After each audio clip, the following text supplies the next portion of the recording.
Hello, Julie here and welcome to my YouTube channel. Thank you for joining me here today. I'm going to be making 4 Christmas cards today and they're all going to be white and gold. I did add some brown wood grain to one of the cards, but mostly the other 3 are all gold and white, and just this one has a bit of wood grain in it.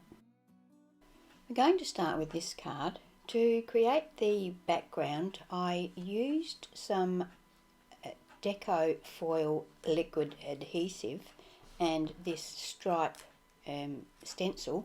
I cannot remember the brand of the stencil.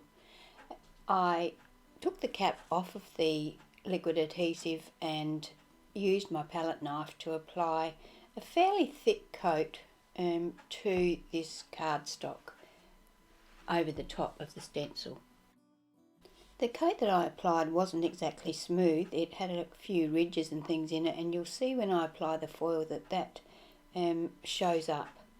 Once I had my adhesive attached to the card, I set that aside to dry. I forgot to turn my video on when I first applied the foil to the gel, so all I did was cut a piece of the foil and laid it over the top of the gel, and then used my brayer to make sure I gave it a good solid rub.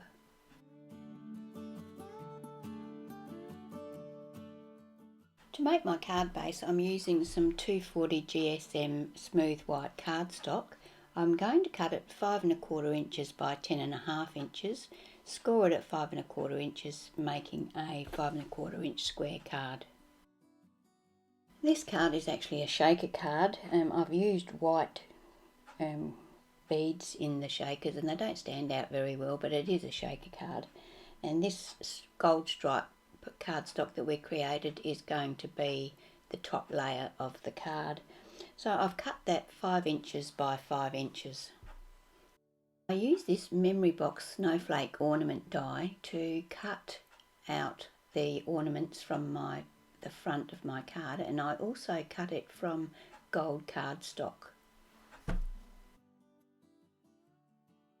I have a piece of transparency that I've trimmed down to 4 3/4 inches square, and I'm going to use my art glitter glue to attach that to the back of the gold striped paper. I use my bone folder to burnish that down so that it stays in place.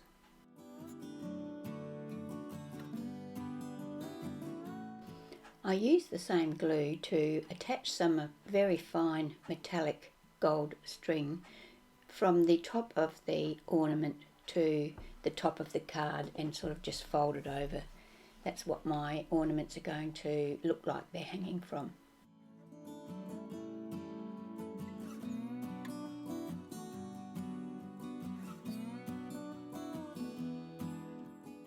Now I'm going to use some of the same liquid glue to attach those die cuts inside of the ornament frames on the gold stripe paper.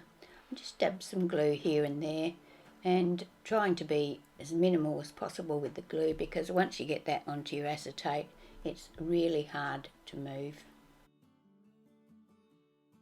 I use my Express It high tack foam mounting tape to create 3 little compartments around the ornaments, so that when I fill them with my shaker element, they don't all fall to the bottom, they only go as far as the bottom of each element.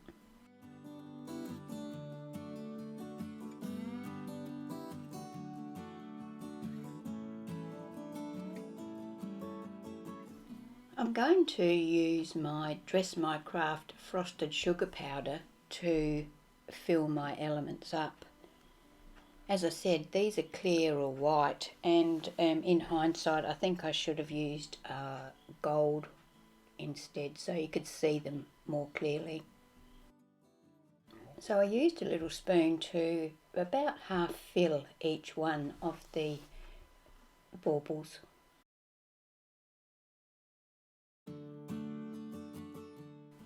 I cut a piece of white cardstock 4 3/4 inches square removed the backing tape from my foam tape around my shaker elements, and then attached my white cardstock behind there centrally so that none of those little clear baubles could get out.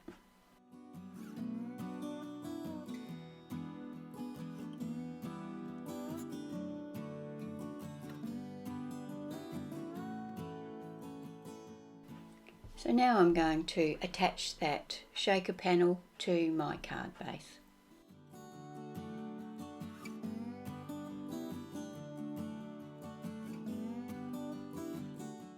For my greeting, I used one of the greetings from this Paper Rose Crisp Christmas Sentiment sheet.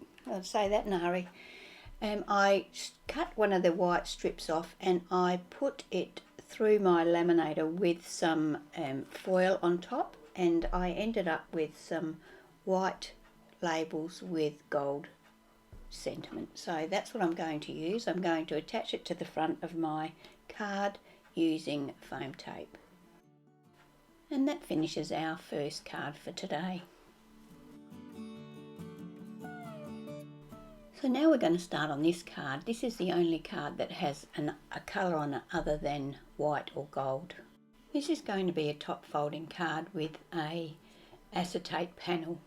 I'm using Uniquely Creative's Holly Jolly Christmas paper pad on this one. I've chosen the wood grain paper out of that.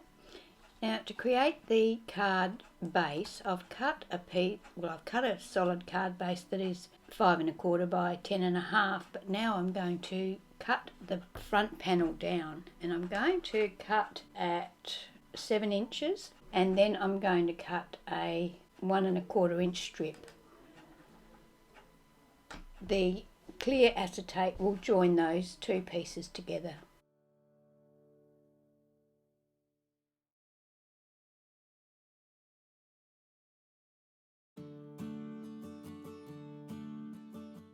I cut a piece of acetate that is 5 1/4 inches by 3 1/2 inches.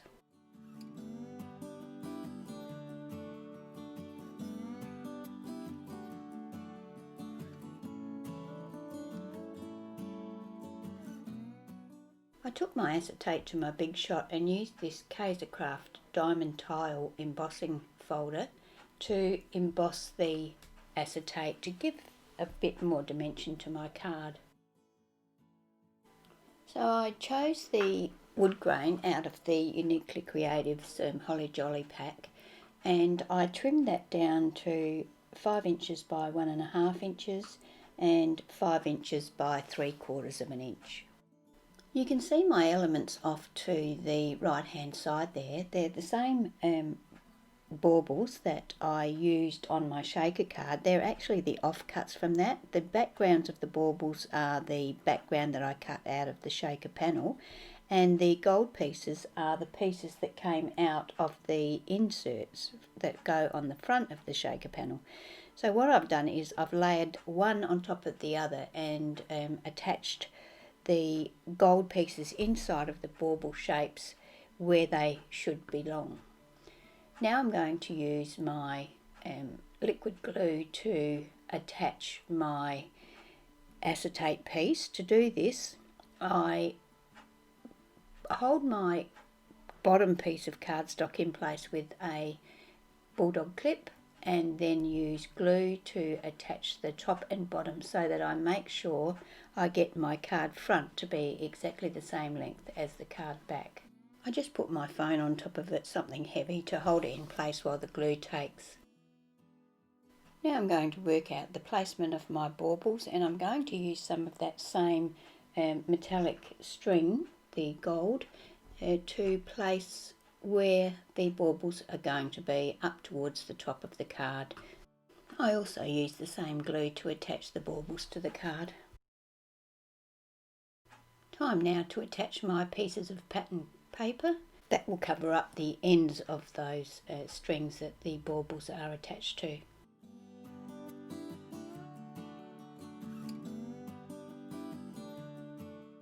I wanted something extra at the top of the card, so I used my poinsettia die and I shaped my poinsettias using those shaping tools and my foam mat, and then attached each layer on top of the other.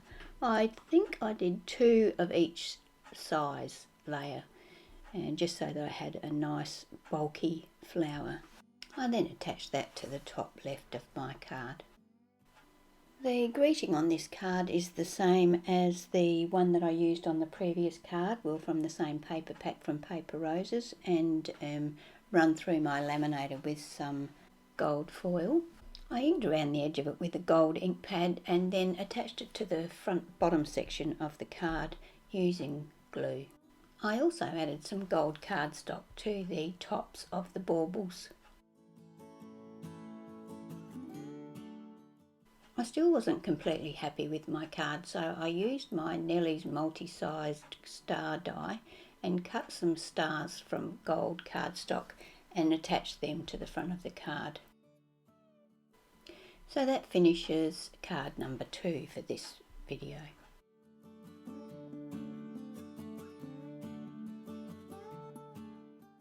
So on to card number 3. This is a pretty simple, straightforward card.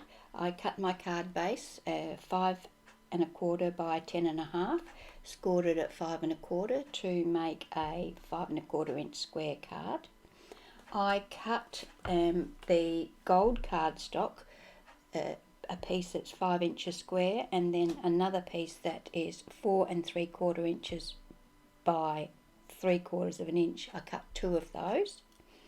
I also cut another couple of pieces of white. One is 4 3/4 inches square, and one is 4 3/4 inches by 3 3/8 inches. I used my Memory Box snowflake tree die to cut the tree out of the centre of the gold 5-inch piece of cardstock. Because I'm going to be layering other cardstock on top of this, no one will ever know that that tree has been cut out of there, and that is going to be the focal point for this card.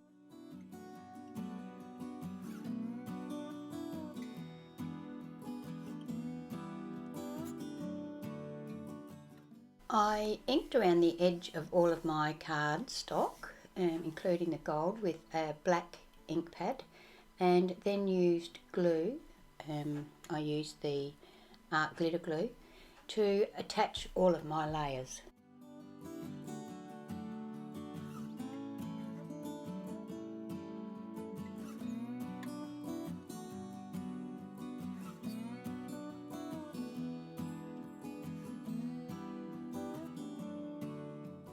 I also used glue to attach my die cut Christmas tree to the front panel, and then that panel was attached to the front of the card. I used my Elizabeth Craft Designs Merry Christmas die to cut Merry Christmas out of the gold cardstock, and because I couldn't decide where to put it on the front of the card, I put it on the inside of the card. I attached it to the inside of the card using glue.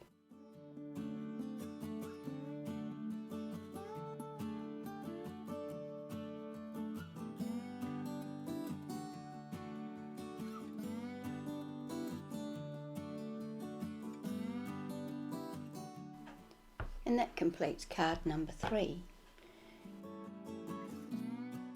The 4th and final card in this video is the only one that isn't square. This card is 5 1/2 by 4 1/4.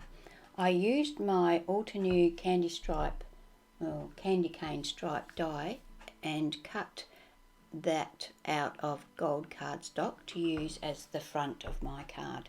I cut my own card base from white cardstock. So I cut a piece that's 8 1/2 by 5 1/2 and scored it at 4 1/4. So now my gold panel fits perfectly onto my card front. So now I'm going to use this die that's got 3 Christmas trees in it to cut 3 Christmas trees out of the gold cardstock. I wanted to back my gold cards onto some white cardstock, so I took the die and traced around the edge of it, the outside edge of it, onto some white cardstock, and then cut that out with my scissors.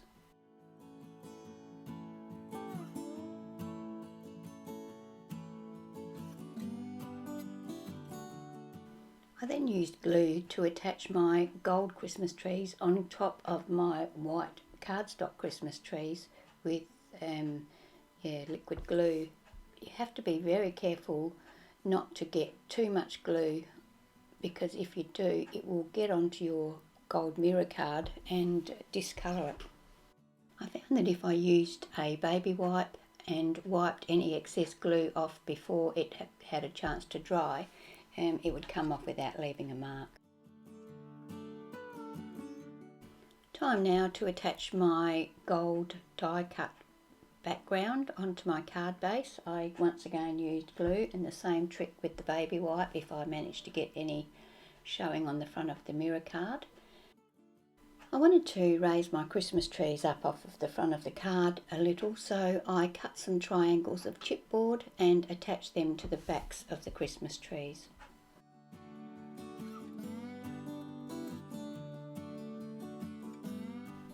Time now to attach my Christmas trees to the front of my card.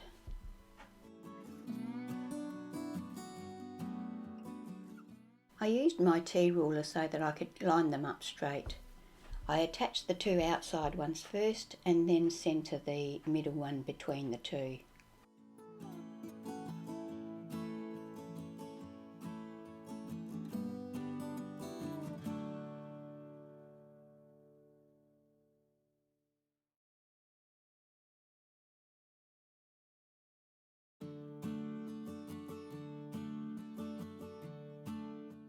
Once again, I chose my greeting from this Paper Rose crisp Christmas sentiment sheet. I had put that through my laminator with some foil and got a gold print instead of black. I'm now going to ink around the edge of that, put some foam squares on the back and attach that to the front bottom section of the card.